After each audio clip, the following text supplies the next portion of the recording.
Okay, so today we're going over my Canon 35mm film camera collection.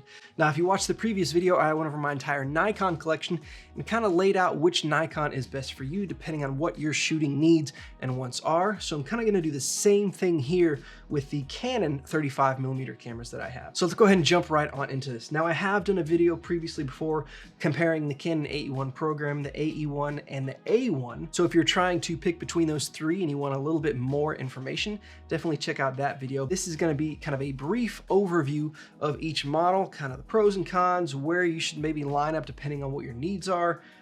So yeah, let's go ahead and get right on into it. First, we're going to start off on the lower end. So the Canon FTb QL goes to 1/1000 shutter speed. You have control over your ASA on that same dial. It has a lock feature on the shutter button, which is great. Of course, it has that threaded knob if you wanted to attach a cable release. Goes down to bulb mode. It takes the old Mercury batteries, which goes on the side here actually, which is kind of wonky. And this is kind of a beefy camera. I mean, it's tough, heavy. It's got a similar frame to the Canon EF and F1, which we'll go over later. I don't believe it's the same exact chassis, but a very similar layout, similar chassis to it. It could be the same, but I can't say for certain. The viewfinder is nice, big, bright. It is a micro prism focus viewfinder, so you don't have the big split prism in the middle. So this is kind of the budget Canon camera. If you're looking for something fully mechanical, this doesn't really have any automatic features at all. So you're gonna have to know your settings and use the internal light meter or use an external. There is also the Canon TX, and there's a few different variations, I believe, between the FTB and the TX. The TX only goes up to 1/500 shutter speed. You wanna be a little bit careful picking this out because since they're not as popular, since they don't have as much value, usually they're either not taken care of as well, or they've been sitting for so long they have issues. So that's kind of a general rule with film to be aware of when you're searching. Depending on popularity, you might run into those kind of problems. If you're looking for something fully mechanical, beefy, rugged, it can take a hit. I wouldn't say it has the same build quality as an SRT or maybe some of the Nikons we talked about before, but nonetheless, it'll do the job. Next up, we have the Canon AE-1. Now, the Canon AE-1 is a aperture priority camera, and you can also shoot it fully manual. It does require that famous Canon battery and that crummy little door that they make right there that always breaks. So you will need a battery to operate the camera. Shutter speeds up to 1000. These are very popular and great cameras. It's very easy to adjust your shutter speed over here with that dial. The viewfinder, nice. It shows you your f-stop here on this side. And of course you have split prism and then micro prism around that for your focusing viewfinder. Now, if I'm being completely honest, the build quality on the AE-1 and the AE-1 program kind of surprises me. I've had very few issues when I picked these up, and I have thrifted a lot of these. I used to be upset because I would find these just about every weekend at a thrift store for 10, 20 bucks. And looking back, I wish I kept finding them every weekend at thrift stores for 10, 20 bucks because you could easily turn those around for $100 to $150 depending on the condition and working capabilities. But they are rather great. The only issues I've ever run into is with the, I think it's the capacitor or something on the bottom that kind of triggers the shutter speed. Those can go out with these AE-1, A1, AE-1 program models. So kind of moving right on up the line, we have the AE-1 program. So of course I have two of the FTBs. I have 3 AE-1s right now and then 3 AE-1 programs. Again, I've picked all these up for $10, $20. That was 2-3 years ago. I haven't found those kind of deals in a long time. And I've probably sold 6 or 7 of these over the past couple of years that I've just picked up and flipped. So they are fairly common to find, which is probably one of the reasons I'm not as fond of them. But so the AE-1 program, you can shoot in fully automatic or in shutter priority. A few more features though, a little bit of a different layout. Still has the same battery compartment. However, you have the option to add a little side handle there, which is kind of nice. But yeah, the AE-1 program, just a little bit more features than the AE-1. Depending on your shooting style and your shooting needs, you might be fine with the AE-1 program. Is going to cost you a little bit more. Do I think it's worth it? Not necessarily, but if you want to shoot in fully automatic, then you're definitely going to want to upgrade to the AE-1 program. However, there is the third option, which is the Canon A1. I have 3 of these right now as well. And honestly, eventually I'm going to be getting rid of probably 90% of these just because I don't really shoot them and they're not really my style. But again, if I see a good deal, I'll buy it and I'll figure it out later down the line. So the A1 has more features in it than the other two combined. It's not quite as easy. You don't have the big shutter speed dial up here that you do with the other two, and it's a little bit trickier to navigate between shutter priority and aperture priority using this little dial. There's a lot stacked up over here, and of course you have your lock, your A, you have 2-second and 10-second exposure right there. Of course, you still have that handle, still have that same battery compartment. So with this, you can shoot aperture priority, shutter priority, and fully automatic. And of course, shoot fully manual. So there is a lot packed into the A1, and honestly, it is my favorite of the three. Usually, you can find the A1 a little bit cheaper than the A1 program. I haven't checked prices in a while because it's not as, I guess, well known. It's a little bit more finicky to operate as far as you kind of know these dials a little bit better. Whereas the program and the AE-1 are pretty straightforward. So I think this kind of flies under the radar. Otherwise, honestly, I think this should be more expensive than the other two, but that's just my opinion. The Canon T-50. This is a funky little camera. I have two of these here. One needs a new door. It's retro. This is, I guess this is probably 80s, early 90s. It has that look to it. It is a fully automatic camera, so you don't get to pick anything. You might be able to pick your aperture. It might be an aperture priority camera, but other than that, it is full program. So you just lock on and let it go. So there is no film advance, so the camera does that automatically, but it makes you rewind it, which is the less fun part. The advanced part is the fun part. The rewinding part is not as fun. But this is a very budget-friendly camera. It looks cheap, really cheap, but actually it's not that bad. Very simple, straightforward. There's not a lot to it that can go wrong because of that, I would think. And you can get pretty good results. I've seen great results, and a friend of mine has a T-50 or a T-70. He's gotten really great images with it. And I've used this once or twice and had great images as well.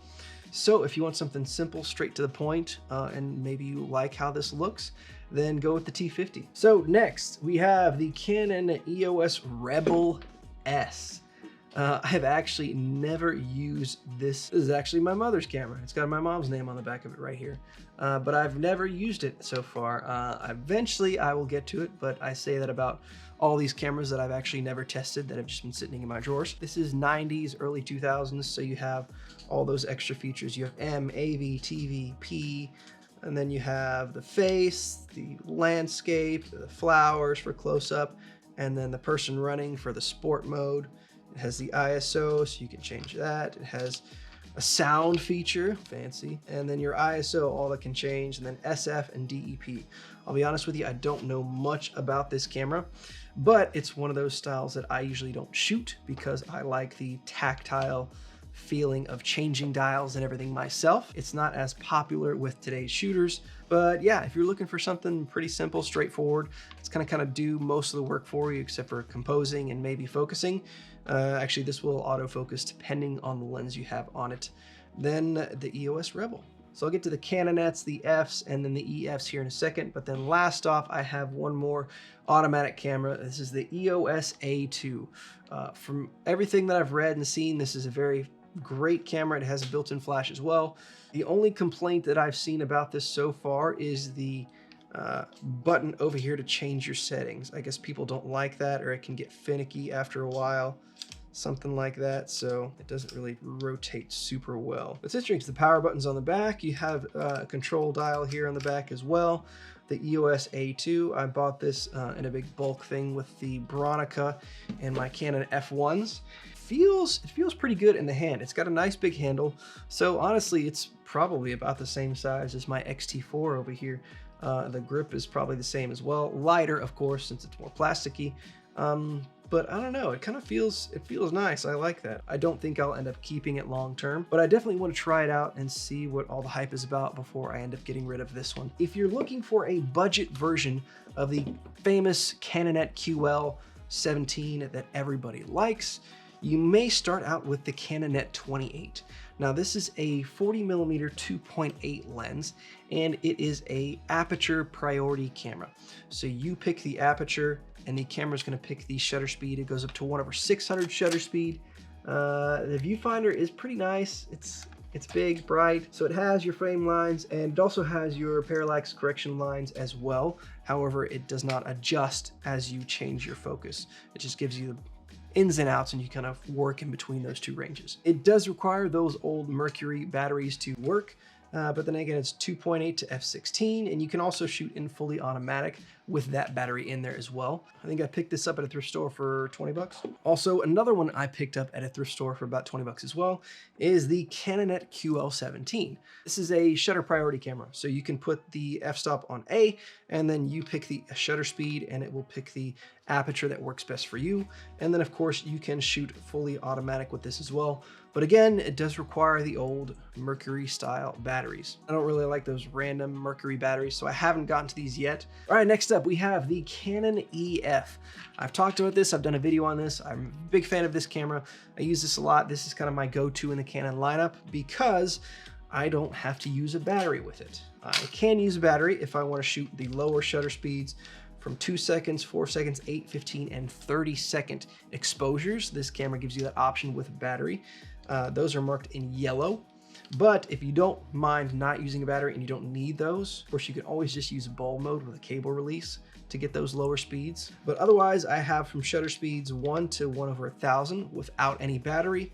It's a great camera. It's built on the same chassis as the F1, which we'll talk about here in a second. I've taken this on a lot of trips with me, and it's very reliable. Similar to how the Nikkor mat is a version of the F1, the F and the F2s, just without the removable prism, I would kind of compare the EF to the F1 in that same sense, where you're basically getting a Canon F1 without a removable prism, and your shutter speed is only 1/1000 instead of 1/2000.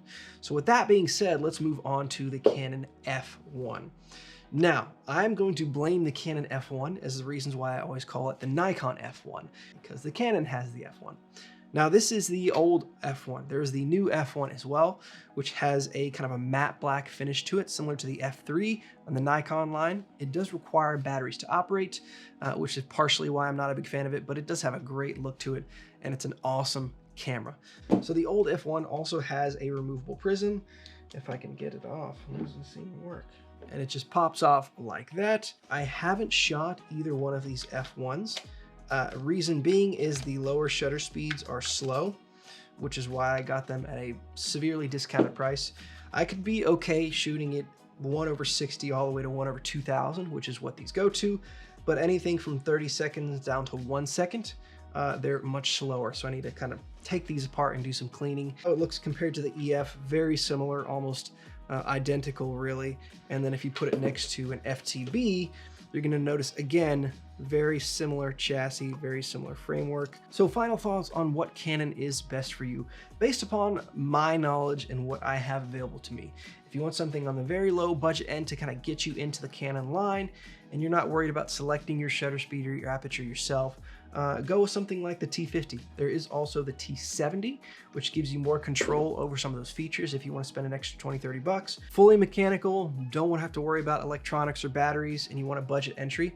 The FTb or the TX is going to give you that option. And if you want to find the modern equivalent to that Mercury battery, you can pop that in there and you have a working light meter. Of course, you know about the popular AE-1, AE-1 program, and the A1 series, as well as the AT and the AV1. Those are all going to be within $20 to $30 of each other, give or take, again, depending on condition. They run about the same, just depending on what you're looking for. If you're wanting that compact rangefinder, but you don't want to spend the $200 to $300 on the high-end QL, just get the Canonet 28 or something like the Canonet QL17, just the base model. Personally, I would say the top camera in this lineup is the older Canon F1, which is not as popular as the new Canon F1, but again, you don't need batteries to operate this one. And if you're not really a big fan of the waist level viewfinder or you don't need it, the Canon EF is great, and I think it probably gives you a little bit more features if you're going to use the batteries. Otherwise, you still have 1/1000 shutter speed, and it's still a very well-built camera. So that's gonna kind of wrap it up on my Canon film camera collection. If you have questions about any of these cameras that I mentioned, feel free to leave that in the comments and I'll be sure to get back to you. And again, let me know what your favorite in the Canon lineup is. There's definitely some that I didn't mention that I don't have in front of me. So if you want to bring those up, be sure to. But again, this is just what I have available in front of me. But that is going to wrap up this video.